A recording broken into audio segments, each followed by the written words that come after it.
At ngayon mga giliw naming tagapakinig, narito si Lola Sela sa kanyang panglimang kabanata ng kanyang kwento na pinamagatang Ang Unggoy. Dito sa ating dulang mga kwento ni Lola Sela.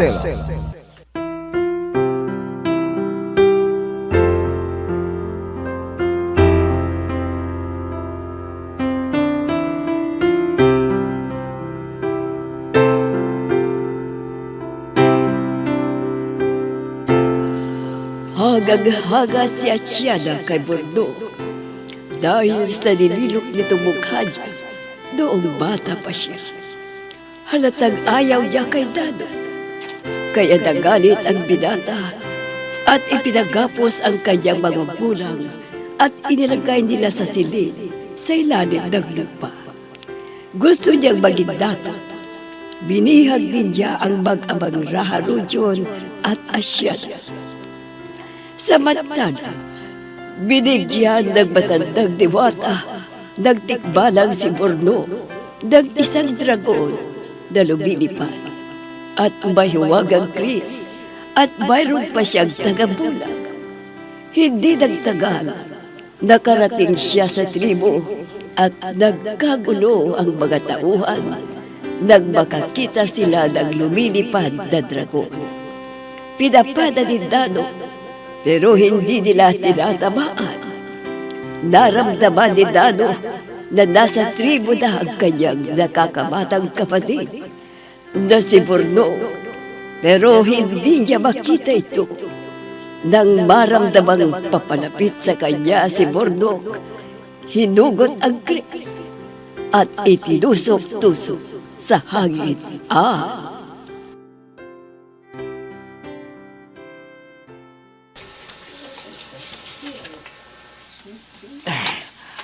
May naririnig akong yabag.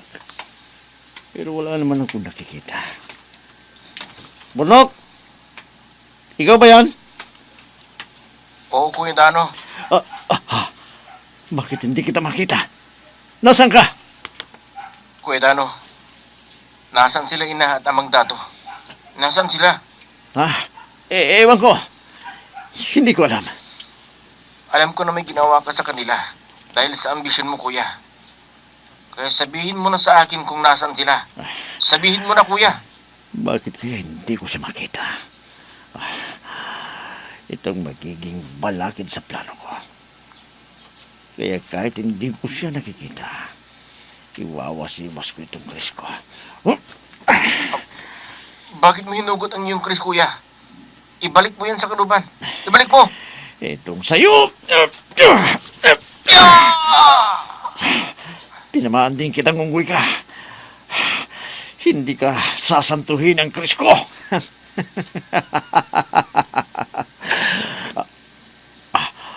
Tumahimik na. Baka napatay ko na siya. Patay na siya. Wala nang sagabal sa plano ko. Ako na ang dato sa tribong ito. Ako na! Ako na!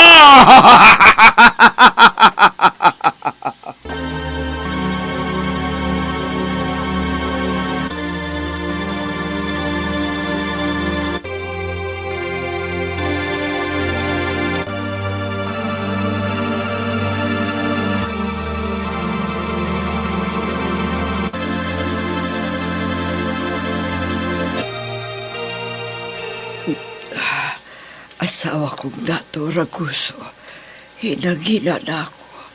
Gutom na gutom at uhaw na ako. Pareho lang tayo, ma. Wala tayong magagawa. Nagpilid sa labas ang silid na ito. Hayop talaga ang burnok na yon. Napakasama niya. May tao sa labas. Sino yan? Walang sumasagot. Baka siya na yan at papatayin niya tayo. Burnok, kung ikaw man yan, wala kaming kasalanan sa'yo.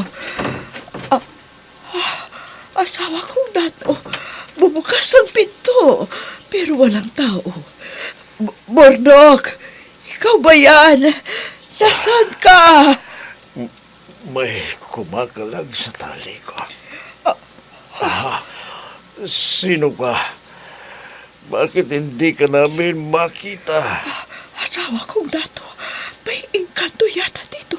Baka si Bordok nakipagkaibigan sa engkanto. Napakasama niya talaga. Pati tayong magulang niya ay maatim niyang gawa ng masama. Nagkakamali kayo sa sinabi ninyo, ina. Ama kong dato. Narinig mo yun, asawa kong dato? Tinig yun ni Bordok. Bulnog, bakit mo ginagawa sa amin ng iyong ginito? Napakasama mo. Hindi po ako ang may kagagawa nito sa inyo, ina. Ama kong dato. Sinungaling. Alam naming ikaw dahil naghihiganti ka. Lumayo ka sa amin. Isa kang impakto. Umalis ka rito. Dano, anak, tulungan mo kami. Nandito ang iyong pangit na kapatid. May masama siyang balak sa amin. Dano! Makinig naman sana kayo sa sinasabi ko, ama. Ina, hindi ako masamang tao. Hindi po ako masamang anak. Hindi ko kayo kayang saktan. Dahil mahal na mahal ko po kayo. Hindi kami naniniwala sa iyo. Impakto. Layuan mo kami. Dano, tulungan mo kami rito. Tantanan mo na kami, impakto ka. Tulong. Kaya lumayas ka. Layas! Hindi po ako aalis. Hanggat hindi ko po kayo naililigtas, ina. Ama.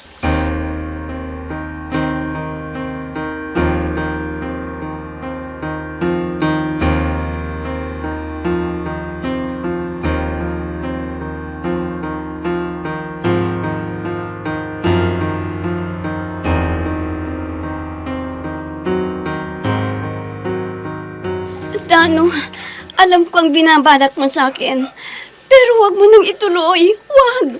Maghanap ka na lang ng ibang babae. Wala nang ibang babae na gusto kong maging asawa kundi ikaw lang, Asiana. Ikaw lang. Kaya sa ayaw at sa gusto mo, magiging akin ka. Wag! Wag! Wag! Alisin ko ng damit mo. Wag! Ibalik mo ang damit ko! Wag! Ang ganda talaga ng katawan mo, Asiana. Akin na. Akin ka na ngayon. Wag! Wag! Aalisin ko ng lahat ang saplot ng iyong katawan. Ay! Wag, Dano! Mawa ka sa akin! Wag! Ayan. Wag! Wala ka ng saplot sa iyong katawan. Sisimulan na natin ang seremonya. Tulong! Tulungan niyo ako! Tulong! Wala nang makakatulong sa'yo dito. Kaya ang mabuti pa, tumayo ka na. At sabay nating lasapin ang kaligayahan. Wag! Wag! Aray ko! Tinamaan mo nga, aray ko! Ibalabal ko ang napunan ng damit ko. Lalabas na ako dito. Hayop! Hayop ka, Asiana! Hindi ka makakalayo! Mahuhuli din kita! Magtatago ako sa bandaron para hindi niya ako makita. Huwag kayong tumakbo! Wala ka nang natatakbuhan.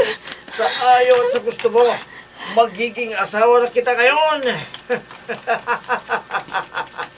Asiana!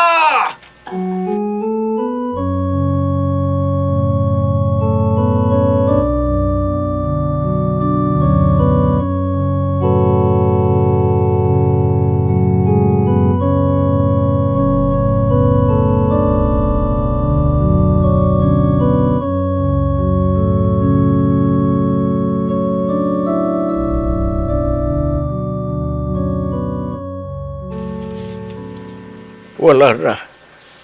Malabong makakaligtas mo kami ni Asiana sa kamay ng Dano na yun. Ang sama-sama pala niya. Pati sariling magulang ay naatim niyang gawaan ng masama. May naririnig akong yabag na papalapit sa akin. Pero wala akong makita. May kumakalag sa tali ng kamay ko. Sino ka? Ikaw ba yan, Burnok? Opo, mahal na. Raharod yun. Burnok, si Asiana. Nasa panganib siya. Baka ginahasa ng iyong nakatatandang kapatid na si Dano. Sige, maiwan muna kita dito, mahal na Raha. Hahanapin ko si Asiana. Ililigtas ko siya. Sige, Burnok. Pero mag-ingat ka. Baka makita ka ni Dano. Huwag kayong mag-alala. Walang masamang mangyayari sa akin. Sige, maiwan ko muna kayo dito.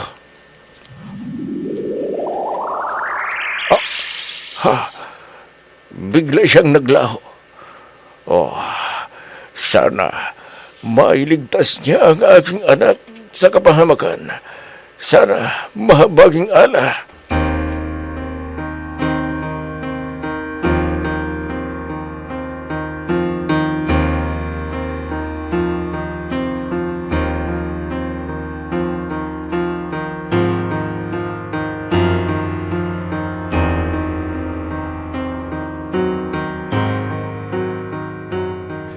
Sana hindi niya ako makita dito sa pinagtataguan ko.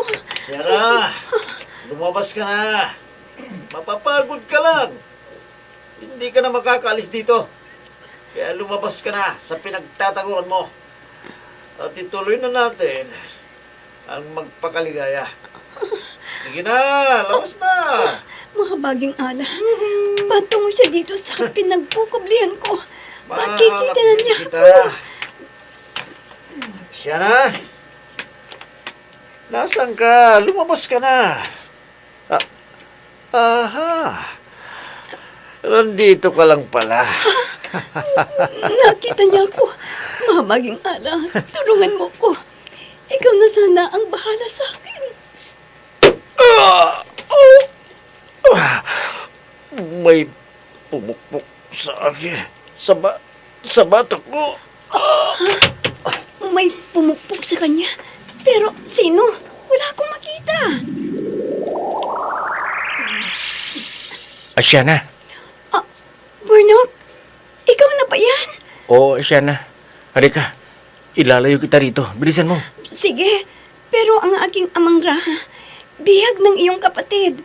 Hindi ko alam kung ano ang ginawa sa kanya. Huwag kang mag-alala. Babalikan ko na lang siya. Halika. At ilalayo na kita rito. Bilisan mo. Oo, Burnok.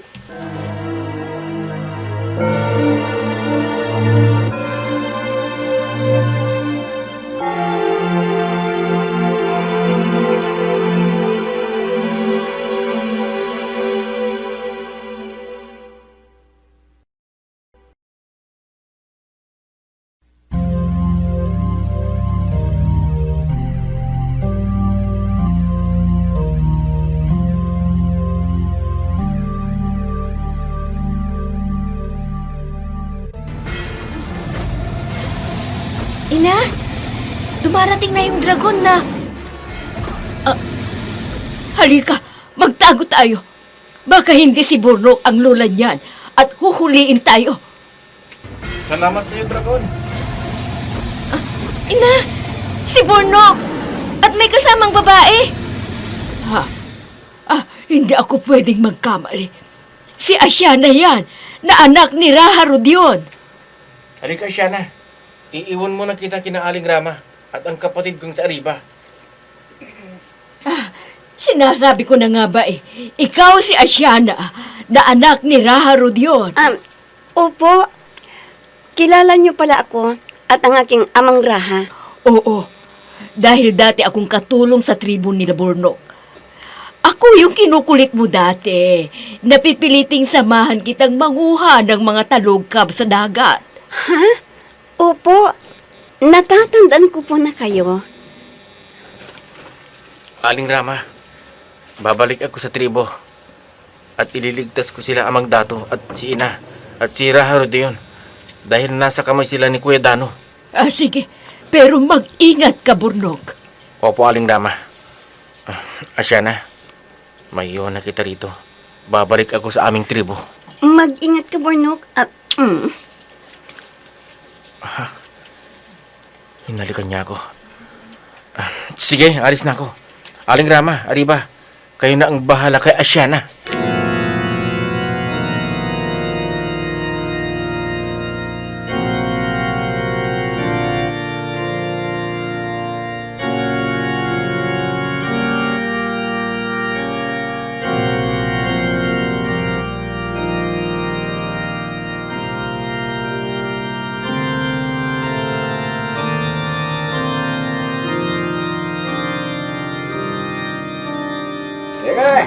Igapos natin sila. Mga gwardiya, sinong nag-utos sa inyo na gawin ito sa amin? Si Bornok ba? Talagang napakasama niya. Hayo, pagmukhang unggoy na yon. Napakasama talaga ng Bornok na yon. Impakto! Nagkakamali kayo, Dato Ragoso, kaibigang Maha. Anong ibig mong sabihin, kaibigan kong Raharo yun? Baka na lahat ito ng inyong panganay na anak na si Dano. Ano? Si Dano ang may pakana nito? Bakit naman niya gagawin yon? Bigo siya na mapaibig ang aking anak. Gusto na niyang maging dato, kapalit mo. Pero malakas pa ang aking asawa. Hindi pa siya pwedeng palitan. Alam ko. Pero yun ang plano niya. Ang maging mapasa kanya ang tribo ko at ang tribo mo. Ano? Totoo ba yung sinasabi mo, kaibigan kong Raharo yun? Totoo, kaibigan kong Dato Ragoso. Halos hindi ako makapaniwala na magagawa sa atin ni Dano ito. Kami rin ni Asyana.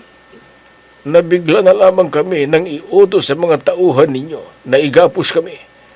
At gusto niyang gahasain ang aking anak. Nagmana sa iyo ang ating panganay na anak. Manggagahasa.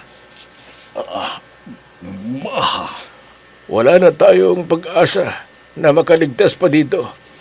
Kung ano ang balak ni Dano, yun ang mangyayari sa atin. Sa bagay, nakahanda na ako sa anumang mangyayari sa akin. Total, alam kong ligtas na ang aking anak.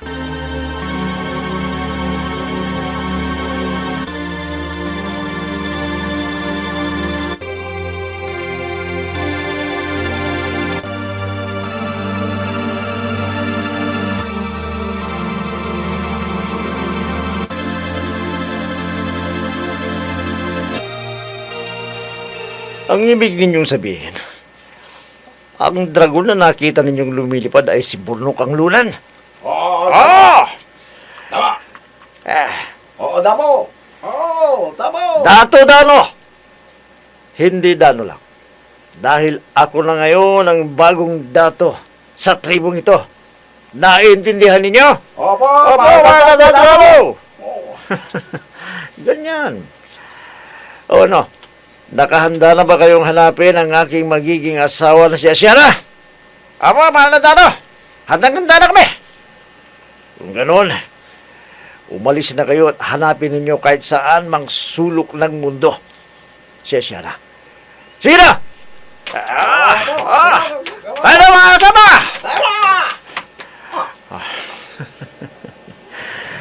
Hindi magtatagal, mahahanap din nila si Asyana, ang aking magiging asawa. Dato na ako ngayon. Dato na ako. Kung may tututol, ay papatayin ko. Papatayin ko!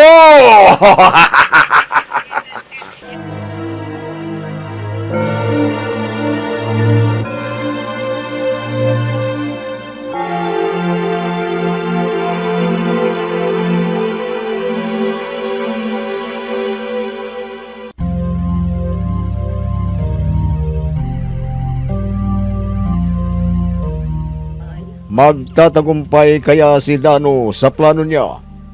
Magilim naming tagapakinig, abangan ang huling kabanata ng ating kwento na pinamagatang Ang Unggoy, dito sa ating dulang Mga Kwento ni Lola Sela. Mga nagbigay buhay sa ating dula: Myra Abrihal Narnula, Susan Maliknum, Ami Diaz, Oscar Ora, Robert Di Guzman, Jun Cabato, Eva Alcoreza. Technical Supervision at Musika, Oscar Ora. Nilapatan ng tunog, Robert Di Guzman. Sa panulat at direksyon, Emma Dalupe. Mga kwento ni Lola Sela. Inihahandog ng IFRE Recording Studio para sa pambansang radyo ng Pilipinas, Bombo Radio, Philippines.